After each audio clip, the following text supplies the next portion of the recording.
এখন আমরা জানার চেষ্টা করব যে এই আহকাফ এলাকাটি কোথায়। এই আহকাফ এলাকাটি বেসিকলি অ্যারাবিয়ান পেনিনসুলার একেবারে সাউদার্ন মোস্ট এলাকাতে পার্টে অবস্থিত, অর্থাৎ একেবারে দক্ষিণাঞ্চলে। আধুনিক যেই ম্যাপ, এই ম্যাপের হিসেবে যদি আমরা বলি তাহলে ইয়ামানের হাদারামাউত শহর এবং ওমানের মাঝামাঝি একটা এলাকাকে আহকাফ এলাকা বলা হয়, এবং যেটিকে কালামুল্লাহ মাজিদে ইরামও বলা হয়েছে। আধুনিক যারা প্রত্নতত্ত্ববিদ, মডার্ন যারা আর্কিওলজিস্ট, তাদের মতে নিউলি ডিসকভার্ড উবার সিটি বলে একটি সিটি আছে। এই সিটিটাই হচ্ছে বেসিকলি আদ জাতির ক্যাপিটাল ছিল, যেটাকে কোরআনে ইরাম বলা হয়েছে। ইরামা যাতিল ইমাদ। তারা অনেক উঁচু উঁচু প্রাসাদ বানাতো, লাফটি টাওয়ার্স তারা বানাতো তাদের এলাকাতে। সৈয়দনা হুদ আলাইহিসসালাম তিনি ছিলেন 5 জন অ্যারাবিয়ান প্রফেটের একজন, অর্থাৎ আরবি ভাষাভাষী 5 জন 25 জন নবীর মধ্য থেকে 5 জন নবী ছিল যারা অ্যারাবিয়ান প্রফেট ছিলেন, আরবি ভাষায় কথা বলতেন। হুদ আলাইহিসসালাম তার মধ্যে অন্যতম। সেই 5 জন নবী হচ্ছেন হুদ আলাইহিসসালাম, সলেহ আলাইহিসসালাম, ইসমাঈল আলাইহিসসালাম, শোয়াইব আলাইহিসসালাম এবং মুহাম্মদ রাসূলুল্লাহ সাল্লাল্লাহু আলাইহি ওয়াসাল্লাম। এই 5 জনই আরবি ভাষায় কথা বলতেন। এবার আমরা জানবার চেষ্টা করব যে আদ জাতির কিছু ফিচার্স, তাদের ক্যারেক্টারিস্টিক্স কেমন ছিল, তাদের স্বভাব, তাদের অভ্যেস, তাদের গুণাবলী কেমন ছিল। আমরা কালামুল্লাহ মাজিদ থেকে জানতে পারি যে তারা ছিল শাদীদুল বাতশ, খুব শক্তিশালী, খুব মাইটি একটা নেশন ছিল আদ জাতি। এবং তারা ছিল মুত্রিফুন ওয়া আগনিয়া, অত্যন্ত ধনী, বিলাসী যাপনের অধিকারী তারা ছিল। তাদের আন্ডারে অনেক বাগান ছিল, তাদের এলাকায় অনেক ঝর্ণা ছিল, পশু সম্পদ দিয়ে আল্লাহ তাআলা, কৃষিজ সম্পদ দিয়ে আল্লাহ তাআলা তাদেরকে সমৃদ্ধ করেছিলেন। এবং তাদের বিল্ডিংগুলো ছিল অনেক উঁচু উঁচু, বিনা উহুম শামিখুন ওয়া আলিন, অনেক উঁচু টাওয়ার তারা বানাতে পারত। এবং তারা মূর্তি পূজা করত। এই হচ্ছে ইন জেনারেল আদ জাতির কিছু বৈশিষ্ট্যের কথা আমরা কোরআন সুন্নাহ থেকে পাই। আমরা যদি সরাসরি কালামুল্লাহ মাজিদের দিকে তাকাই তাহলে দেখব যে কালামুল্লাহ মাজিদ আমাদেরকে বলেছে তারা উঁচু স্থাপনা নির্মাণে খুব পারদর্শী ছিল। এবং সাইয়েদনা নূহ আলাইহিস সালামের কওমের পরেই আল্লাহ তাআলা আদ জাতিকে এই পৃথিবীতে স্থলাভিষিক্ত করেছেন। আল্লাহ তাআলা ইরশাদ করেছেন, ইয জাআলাকুম খুলাফা মিন বা'দি কওমি নূহ ওয়া যাদাকুম ফিল খালকি বাসতা। তোমাদেরকে আল্লাহ তাআলা নূহ আলাইহিস সালামের কওমের পরে পৃথিবীতে স্থলাভিষিক্ত করেছেন, এবং ওয়া যাদাকুম ফিল খালকি বাসতা, তোমাদেরকে আল্লাহ ফিজিক্যালি ওয়েল বিল্ড করেছেন, অর্থাৎ খুব সুঠাম দেহের অধিকারী ছিল আদ জাতির লোকজন। আদ নেশনের লোকজন অত্যন্ত শক্তিশালী সুঠাম দেহের অধিকারী ছিল। এবং সূরা শুআরাতে আল্লাহ তাআলা আদ জাতির ব্যাপারে বলছেন যে আতাবনুনা বিকুল্লি রিইন আয়াতান তা'বাসুন, তোমরা কেন প্রতিটি রোড ক্রসিংয়ে বা প্রতিটি উঁচু জায়গায় কেন তোমরা বড় বড় লফটি টাওয়ার্স, অনেক উঁচু উঁচু টাওয়ার তোমরা কেন বানাচ্ছ। ওয়া তাত্তাখিযুনা মাসানিআ লাআল্লাকুম তাখলুদুন, আর তোমরা বড় বড় রয়্যাল প্যালেস বানাও, রাজপ্রাসাদ বানাচ্ছ, এবং তোমরা ভাবছো এই প্রাসাদগুলোই তোমাদেরকে এই পৃথিবীতে চিরকাল বাঁচিয়ে রাখবে, তোমরা চিরকালের জন্য পৃথিবীতে এই প্রাসাদের মধ্যে থাকতে পারবে, এমনটি তোমরা ভাবো। ওয়াইদা বাতাসতুম বাতাসতুম জাব্বারিন, আর যখন তোমরা অ্যাটাক করো কোনো জাতিগোষ্ঠীর উপর, তোমরা ভয়ঙ্কর ভাবে অ্যাটাক করো, খুবই আগ্রাসী মনোভাব নিয়ে অ্যাটাক করো। অর্থাৎ আদ জাতি খুব দুর্ধর্ষ একটা জাতি ছিল, যারা আশেপাশের অন্যান্য জাতির উপর অত্যাচার চালাতো, তাদেরকে যখন অ্যাটাক করতো খুব মারাত্মকভাবে তারা অ্যাটাক করতো। এবং সূরাতুল ফজর আল্লাহ তাআলা ইরশাদ করছেন, ইরামা যাতিল ইমাদ আল্লাতী লাম ইউখলাক মিসলুহা ফিল বিলাদ, তাদের আবাসস্থল ছিল ইরাম এলাকায়, যেটাকে আমরা বলেছি বিশাল আহকাফ রিজিয়নের মধ্যে আদ জাতির ক্যাপিটাল ছিল এই ইরাম, যেটাকে আধুনিক সময়ে মডার্ন আর্কিওলজিস্টরা এটাকে উবার্ট সিটি বলে, যেটাকে বলছে উবার্ট সিটি, এটাই ছিল বেসিকলি আদ জাতির ক্যাপিটাল বা রাজধানী। এবং সেখানে যাতিল ইমাদ, তারা বড় বড় স্থাপনা নির্মাণে খুবই পারদর্শী ছিল। আল্লাতী লাম ইউখলাক মিসলুহা ফিল বিলাদ, এরকম বড় বড় কনস্ট্রাকশন, এরকম বড় বড় স্থাপনা পৃথিবীতে অন্য কোনো জাতিগোষ্ঠীর মধ্যে তৎকালীন সময়ে দেখা যেত না, যেটা তারা তাদের এলাকাতে এই স্থাপনাগুলো করেছিল। এবং সবচেয়ে বড় ব্যাপার হচ্ছে যে তারা খুব অহমিকা বোধ করতো, অহংকার করত, এটা নিয়ে খুব একটা বোস্টফুল ভাব তাদের মধ্যে ছিল, একটা ইন্টালিজেন্স ছিল, একটা প্রাইড ছিল যে আমরাই সেরা, আমরাই সবচেয়ে বড়, আমাদেরকে শেষ করে দেওয়ার মতো কেউ নেই, যেটা সরাসরি কোরআন কোট করেছে। আল্লাহ তাআলা ইরশাদ করেছেন, ফাআম্মা আদুন ফাস্তাকবারু ফিল আরদ, আর আদ জাতি পৃথিবীতে অহংকার প্রদর্শন করেছিল, বিগাইরিল হক, অন্যায়ভাবে তারা নিজেদেরকে অনেক বড় বলে মনে করত, বড়ত্বের ঘোষণা দিত খুব বেশি বেশি। ওয়াকালু মান আশাদ্দু মিন্না কুওয়া, আর তারা বলতো আমাদের চাইতে শক্তিশালী আবার কে আছে? We are the mighty nation, আমরা হচ্ছে এই পৃথিবীর মধ্যে সবচাইতে শক্তিশালী জাতি, আমাদেরকে হারিয়ে দিতে পারে, আমাদেরকে ধ্বংস করে দিতে পারে, আমাদেরকে নিশ্চিহ্ন করে দিতে পারে এমন কোনো শক্তি পৃথিবীতে জন্ম নেয়নি। এভাবে তারা বুক ফুলিয়ে অহংকার প্রকাশ করত।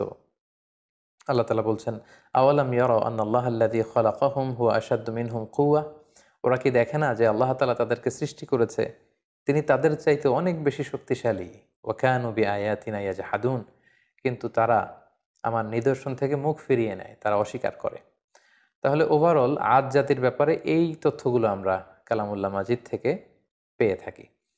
তো এই জাতিগোষ্ঠীকে অহংকার ছেড়ে দিয়ে, এই দাম্ভিকতা ছেড়ে দিয়ে, এই বড়ত্ব ছেড়ে দিয়ে তারা যেন তাওহীদের দিকে ফিরে আসে, শিরকের চর্চা ছেড়ে তারা যেন এক আল্লাহর দাসত্বে বা এবাদতের দিকে ফিরে আসে, এজন্য আল্লাহ তাআলা সাইয়েদনা হুদ আলাইহিস সালামকে এই জাতিগোষ্ঠীর হেদায়েতের জন্য তিনি আদ জাতির কাছে প্রেরণ করেছেন।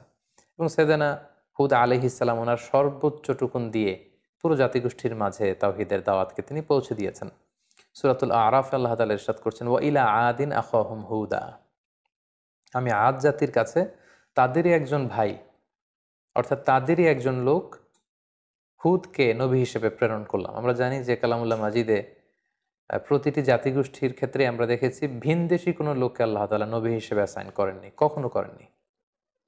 বরং তাদের গোষ্ঠীর মধ্য থেকে, তাদের নেশনের মধ্য থেকে, তাদের কোনো সাব ট্রাইবের মধ্য থেকে তিনি একজনকে তাদের হেদায়েতের জন্য তিনি সিলেক্ট করেছেন, যিনি তাদেরকে জান্নাতের সুসংবাদ দিবেন, জাহান্নাম থেকে ভীতি প্রদর্শন করবেন। এবং হুদ আলাইহিস সালাম সেটাই করেছেন। তাদের মধ্য থেকেই তিনি আহ, নবী হিসেবে এসেছিলেন। এবং সব নবীরা যে তাওহীদের দাওয়াত দিয়েছেন, সাইয়েদনা হুদ আলাইহিস সালাম সেই তাওহীদের দাওয়াতই তার জাতিগোষ্ঠীর কাছে তিনি পেশ করেছেন। তিনি বলেছেন, ইয়া কওমি আবুদুল্লাহ মা লাকুম মিন ইলাহিন গায়রু আফালা তাত্তাকুন, হে আমার জাতিগোষ্ঠীর লোকেরা, তোমাদের কি হলো? কেন তোমরা এক আল্লাহকে রেখে দিয়ে এত এত মূর্তির ইবাদত করছো? আফালা তাত্তাকুন, তোমরা কি আল্লাহকে ভয় করবে না? এটা একটা কমন দাওয়াত ছিল সব নবীদের। সব নবীরাই এক আল্লাহর দাস আমাদেরকে বানানোর জন্য পৃথিবীতে এসেছেন। আমরা যেন হাজার হাজার রবকে ছেড়ে দিয়ে, হাজার হাজার মূর্তিকে ছেড়ে দিয়ে, পৌত্তলিকতা ছেড়ে দিয়ে আমরা যেন এক আল্লাহর বান্দায় পরিণত হতে পারি, এটাই ছিল সব নবীদের মিশন এবং ভিশন। পাশাপাশি আমরা জানি যে আদ জাতি খুব শক্তিশালী একটা জাতি ছিল, তাদেরকে আল্লাহ তাআলা অনেক নাজ নেয়ামত দিয়েছেন। তো সাইয়েদনা হুদ আলাইহিস সালাম এই নাজ নেয়ামতের কথা স্মরণ করিয়ে দিয়েও তাদেরকে তাওহীদের দিকে দাওয়াত দিয়েছেন। তিনি বলেছেন, ওয়াযকুরু ইয জাআলাকুম খুলাফা মিন বা'দি কওমি নূহ, অর্থাৎ হে আমার জাতিগোষ্ঠী, তোমরা কি দেখছো না যে নূহ আলাইহিস সালামের পরে আল্লাহ তোমাদেরকে পৃথিবীতে সম্মানিত করেছেন। নূহ আলাইহিস সালামের কওমকে আল্লাহ তাআলা মহাপ্লাবন দিয়ে ধ্বংস করেছেন। সো তারা তো তোমাদের অ্যানসেস্টর ছিল, তোমাদের পূর্বপুরুষদের কি ভাগ্যে কি ঘটেছে এটা তো তোমরা দেখেছো। সো এটা দেখেও তোমরা কেন শিক্ষা নিবে না? এবং ওয়াজহাদাকুম ফিল খালকি বাসতা, আল্লাহ তোমাদেরকে সুঠামদেহী করেছেন, শক্তিশালী করেছেন। ফাযকুরু আলা আল্লাহি লাআল্লাকুম তুফলিহুন, ফলে আল্লাহ তাআলা তোমাদেরকে যে নেয়ামত দিয়েছেন এই নেয়ামতগুলোকে তোমরা স্মরণ করো, আল্লাহর নেয়ামতের শুকরিয়া করো। এইভাবে তিনি দাওয়াত দিতে লাগলেন। পাশাপাশি তিনি বোঝাতে চাইলেন যে তোমরা যতই পাপ করো না কেন, যতই অন্যায় করো না কেন, আল্লাহর তওবার দরজা, রহমতের দরজা এটা তোমাদের জন্য খোলা সব সময়। The door of Allah is open for you 24/7। যে কোনো সময় তুমি ইস্তেগফার করো, তওবা করো, শিরক থেকে ফিরে এসে এক আল্লাহর ইবাদতে মনোনিবেশ করো, আল্লাহ তাআলা তোমাদেরকে ক্ষমা করবেন। এবং সেটাই তিনি বললেন, ইয়া কওম ইস্তাগফিরু রাব্বাকুম, হে আমার জাতিগোষ্ঠীর লোকেরা, তোমরা আল্লাহর কাছে ক্ষমা চাও। সুম্মা তুবু ইলাইহি, আল্লাহর দিকে ফিরে আসো। Come back to your lord. ইউরসিলিস সামা আলাইকুম মিদরারা, তাহলে আকাশ থেকে আল্লাহ তাআলা রহমতের বাড়ি বর্ষণ করবেন। ওয়াইয়াজিদুকুম কুওয়াতান ইলা কুওয়াতিকুম, এখন যে শক্তিমত্তা আছে এটাকে আল্লাহ আরো আরো বাড়িয়ে দিবেন, আরো শক্তিশালী জাতিতে তোমরা রূপান্তরিত হবে। ওয়ালা তাতাওয়াল্লাউ মুজরিমিন, আর তোমরা অবাধ্যতা করে পাপাচারিতায় মগ্ন হয়ে মুখ ফিরিয়ে নিও না। সাইয়েদনা হুদ আলাইহিস সালাম এভাবে তিনি জাতিগোষ্ঠীর হেদায়েতের জন্য দাওয়াত দিতে লাগলেন, তাওহীদের বাণী তিনি শোনাতে লাগলেন। কিন্তু আমরা জানি যে বেশিরভাগ নবী তাদের এলাকাতে খুব বেশি ওয়েলকাম তাদেরকে জানানো হয়নি, বরং তাদের দাওয়াতকে প্রত্যাখ্যান করা হয়েছে। এবং আদ জাতির ক্ষেত্রেও ঠিক এটাই ঘটেছে। তাদের রেসপন্স কেমন ছিল এই দাওয়ার পরে আমরা সেটা যদি দেখি, তাহলে কালামুল্লাহ মাজিদ আমাদেরকে বলছে তাদের রেসপন্স ছিল এরকম, কলু ইয়াহুদু মা জি ইতানা বিবাইয়িনা, হে হুদ তুমি যে নবী কি প্রমাণ আছে, আমাদের তো বিশ্বাস হয় না। ওমা নাহনু বিতারিকি আলিহাতিনা আন কওলিক, তোমার এই কথায় তো আমরা আমাদের বাপ দাদা রেখে যাওয়া মূর্তিগুলোকে ছেড়ে দিতে পারি না। তুমি কি বলতে চাচ্ছ যে আমাদের পূর্বপুরুষরা ভুল করে গিয়েছে? আমরা তো এগুলো ছেড়ে আসতে পারি না। ওমা নাহনু লাকা বিমুমিনিন, তোমার কথায় আমরা বিশ্বাস করি না। তারা আরো বলতো, কলু আজি ইতানা লিতা আফিকানা আন আলিহাতিনা, হে হুদ তুমি কি আমাদের ইলাহ বা উপাস্যদের থেকে আমাদের মুখকে ফিরিয়ে নিতে চাচ্ছ, সরিয়ে দিতে চাচ্ছ? আর তুমি বলছো যে আমরা যদি মূর্তির পূজা ছেড়ে না দিই তাহলে আযাব আসবে। ফাআতিনা বিমা তাইদুনা ইন কুনতা মিনাস সাদিকিন, তাহলে আযাব নিয়ে আসো, দেখাও, দেখি তোমার সাধ্যে কতটুকু কুলায়, তুমি কত বড় শক্তিশালী হয়েছো, তোমার আল্লাহর ক্ষমতা কতটুকু আমাদেরকে পারলে দেখাও। তুমি যে আযাবের কথা বলছো সে আযাব আমাদেরকে চাক্ষুষ দেখাও, যদি তুমি সত্যবাদী হয়ে থাকো। এভাবে সৈয়দনা হুদ আলাইহিসসালামের দাওয়াতি কথাকে, আহ্বানকে তারা প্রত্যাখ্যান করে তুচ্ছ তাচ্ছিল্যের সাথে ওনাকে পুরো আদ জাতি তারা রিজেক্ট করলো। সৈয়দনা হুদ আলাইহিসসালাম শেষবারের মতো তাদেরকে ওয়ার্নিং করলেন এবং বললেন যে এক আল্লাহর ইবাদত যদি তোমরা মেনে না নাও তাহলে তোমাদের উপর ভয়ঙ্কর শাস্তি আসবে, ভয়ঙ্কর শাস্তি। মেঘমালা দিয়ে, প্রচণ্ড বাতাস দিয়ে আল্লাহ তোমাদেরকে ধ্বংস করে দিবেন। তারা বললেন যে ফাতিনা বিমা তাইদুনা ইন কুনতুম মিনাস সাদিকিন, তাহলে দেখাও, সে শাস্তি যদি আসার হয়ে থাকে তাহলে নিয়ে আসো, দেখি কতটুকু শাস্তি আসতে পারে। অতঃপর আল্লাহ তাআলা সাইয়েদনা হুদ আলাইহিস সালামকে বললেন, এই জাতিগোষ্ঠীর উপর অচিরেই আমি শাস্তি পাঠাবো। আল্লাহ তাআলা ইরশাদ করছেন, ফালাম্মা রাআউহু আরিদান মুস্তাকবিলা আওদিয়াতিহিম ক্বালু হাযা আরিদুম মুমতিরুনা।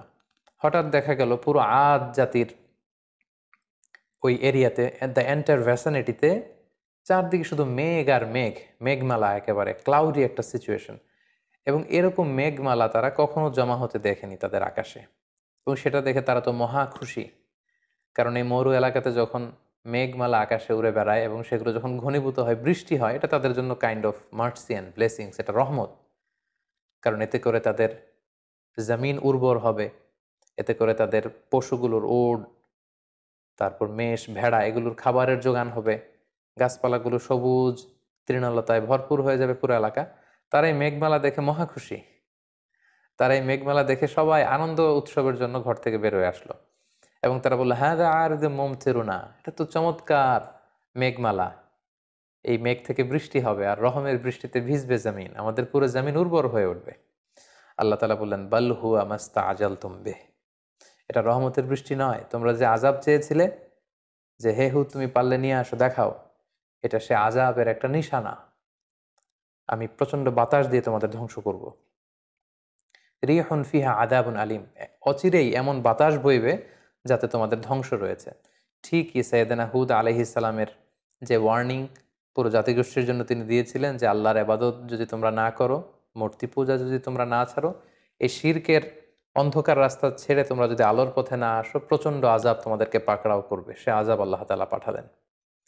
আল্লাহ তাআলা সূরা হাক্কাতে বলছেন, ওয়া আম্মা আদুন ফাউহলিকু বিরিহিন সরসরিন আতিয়া, প্রচণ্ড ঝঞ্ঝা বিক্ষুব্ধ বাতাস আল্লাহ তাআলা পাঠালেন, violent wind storm with cold wave, প্রচণ্ড শৈত্যপ্রবাহ, প্রচণ্ড ঠান্ডা ঝড়ো হাওয়া। তারা যখন বাইরে বের হয়ে আসলো, প্রচণ্ড গরমের মধ্যে থেকে হঠাৎ করে ওয়েদারটা টার্ন করে ঠান্ডা হতে লাগলো। ঠান্ডা হতে হতে প্রচণ্ড ঠান্ডায় পুরো এলাকার মধ্যে প্রচণ্ড শৈত্যপ্রবাহ শুরু হয়ে গেল এবং প্রচণ্ড ঠান্ডা ঝঞ্ঝাবায়ুতে, এই ঠান্ডা ঝড়ো হাওয়াতে এলাকার লোকজন আর বাইরে অবস্থান করতে পারলো না, সকলে ঘরের ভেতরে চলে গেল। এবং আল্লাহ তাআলা বলছেন, সাখখারাহা আলাইহিম সাবা আলাইয়ালিন ওয়া সামানিয়াতা আইয়াম, টানা ৭ রাত ৮ দিন এই প্রচণ্ড শৈত্য প্রবাহে পুরো এলাকাটাকে আল্লাহ নাস্তানাবুদ করে দিলেন। প্রত্যেকটা মানুষ প্রচণ্ড ঠান্ডায় তারা যে যেখানে ছিল প্রত্যেকের ঘরে সেখানে মৃত্যুবরণ করলো। হুসুমান ফাতারাল কওমা ফিহা সারআ, আল্লাহ তাআলা বললেন, নবী হে আপনি যদি তখন থাকতেন, আদ জাতির উপর এমন ভায়োলেন্ট উইন্ড স্টর্ম আমি পাঠিয়েছি শৈত্যপ্রবাহের সাথে, পুরো নেশন ওয়াইড ডিস্ট্রাকশন ছিল সেটা। আপনি থাকলে দেখতে পেতেন যে ফাতারাল কওমা, পুরো জাতিটা একসাথে, ফিহা সারআ, ভূলুণ্ঠিত হয়ে জমিনে উপুর হয়ে পড়েছিল, চিৎপটাং হয়ে পড়েছিল। তাদেরকে দেখলে আপনার মনে হতো কান্নাহুম আজাজু নাখলিন খাওয়িয়া, এগুলো যেন কেমন যেন ভেঙে যাওয়া খেজুর গাছ, অনেক খেজুর গাছ আছে অনেক দিন পুরনো হয়ে যাওয়াতে এটা ভেঙে মাটিতে লুটিয়ে থাকে, ভুলুন্ঠিত হয়ে থাকে। পুরো আদ জাতির নাসিবে আমি এটাই রেখে দিয়েছিলাম। প্রচণ্ড ঠান্ডা বাতাসে, প্রচণ্ড ঝড়ো হাওয়া দিয়ে, শৈত্যপ্রবাহের মধ্য দিয়ে, রিহেন সারসার ঝঞ্ঝা বিক্ষুব্ধ বাতাস দিয়ে আমি এই জাতিটাকে ধ্বংস করে দিয়েছি।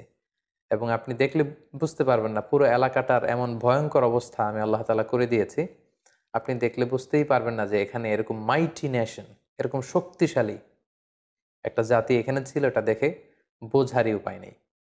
সম্মানিত, শুধু ঠিক এভাবেই এই পৃথিবী থেকে এরকম একটি মাইটি নেশনের বিদায় ঘটেছে আল্লাহ তাআলার অবাধ্যতার কারণে, অহংকার প্রদর্শনের কারণে। সেদিনা হুদ আলাইহিস সালামের আনিত এই দাওয়াতকে প্রত্যাখ্যান করবার কারণে পুরো জাতিগোষ্ঠীকে আল্লাহ তাআলা ধ্বংস করে দিয়েছেন। এই হুদ আলাইহিস সালামের পুরো জীবনী থেকে আমরা কি শিখতে পারি? আমরা যদি কিছু লাইফ লেসন এখান থেকে নিতে চাই, তাহলে আমরা প্রথমেই বলবো, এক নম্বর যেটা আমরা শিখতে পারি যে আল্লাহ তাআলা যদি আমাদেরকে কোনো নেয়ামত দিয়ে থাকেন, আমাদের কৃতজ্ঞ হওয়া উচিত, গ্রেটফুল হওয়া উচিত, শুকরিয়া জ্ঞাপন করা উচিত, শুকুর গুজার হওয়া উচিত। তাদেরকে আল্লাহ তাআলা বাস্তাতান ফিল খালক, সুঠামদেহী বানিয়েছেন, শক্তিশালী বানিয়েছেন, বড় বড় টাওয়ার বানানোর সুযোগ করে দিয়েছেন, প্রতিপত্তি দিয়েছেন, শান শওকত দিয়েছেন। কিন্তু তার বিপরীতে এগুলোর শুকুর গুজার তারা হয়নি। আল্লাহ তাআলা শুকরিয়া না করে তারা সেখানে অহংকার প্রদর্শন করছিল, নিজেদের বরত্বের ঘোষণা দিচ্ছিল।